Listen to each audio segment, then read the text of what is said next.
If you try to install 10 new life-changing habits at the same time, your brain does exactly what a machine does when you jam too many inputs into it at once. It breaks. Willpower is a finite biological resource. When you try to overhaul your sleep, your diet, your focus, and your reading list all in the same 30-day window, you guarantee burnout. To make a habit stick, you have to stop treating productivity listicles like a to-do list and start treating your energy like a strict corporate budget. This chart maps out a framework to fix this problem, the 30-day ROI matrix. The vertical axis tracks the actual biological or cognitive return of a habit, while the horizontal axis measures the friction, the sheer willpower and time it costs you to maintain it. The goal isn't to cram your day with every optimization you can find. It's to plot your options objectively and find the single highest leverage move for your specific situation. True optimization is an act of ruthless curation. Attend to everything is the fastest way to achieve absolutely nothing. The bottom right zone represents low effort, high impact. If your bottleneck is exhaustion, this is your starting point. Take the morning sunlight habit. Natural light signals your brain's clock to release a sharp pulse of cortisol to wake you up, and sets a timer to release melatonin hours later. But there is a strict operational rule here. It has to be actual outdoor sunlight within 60 minutes of waking. A lamp or a sunny window does not trigger the mechanism. Next on the matrix is grip strength.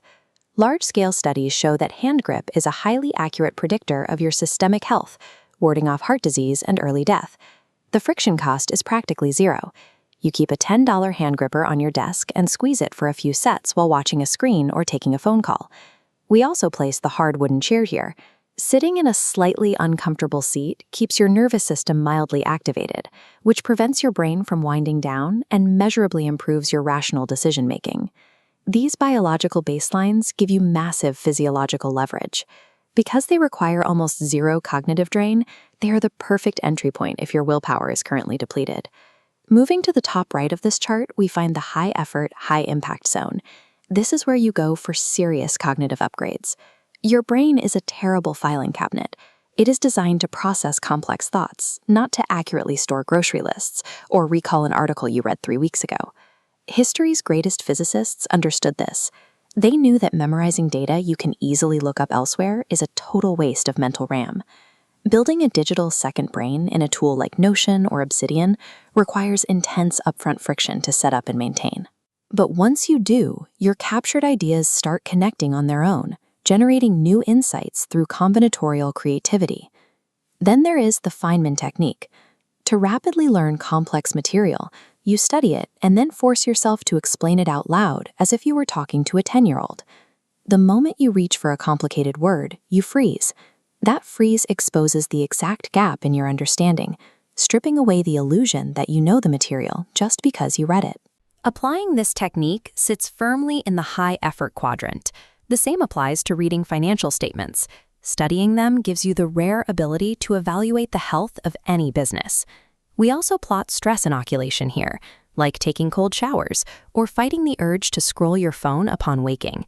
Choosing deliberate discomfort makes your morning objectively less pleasant, but by consistently overriding the alarm bells in your brain, you train yourself to focus in a high-stimulation environment.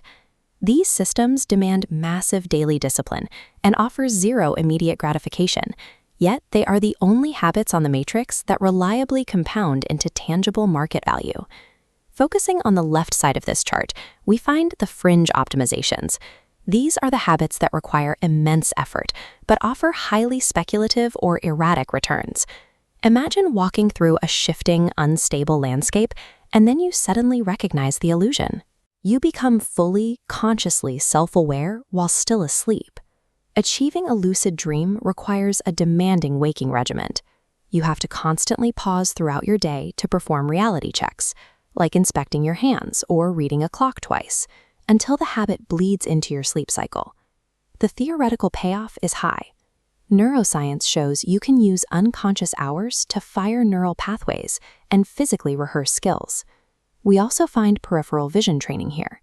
Using thumb stretches can theoretically help break tunnel vision and process environmental edge data, a skill trained heavily by elite athletes. The problem with both of these practices is the steep drop-off in reliability.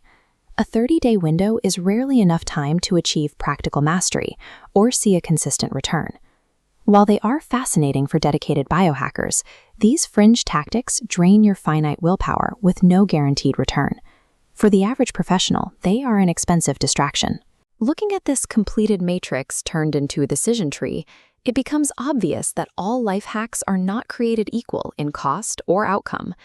If you are an overwhelmed beginner constantly running out of energy in the afternoon, your bottleneck is biological.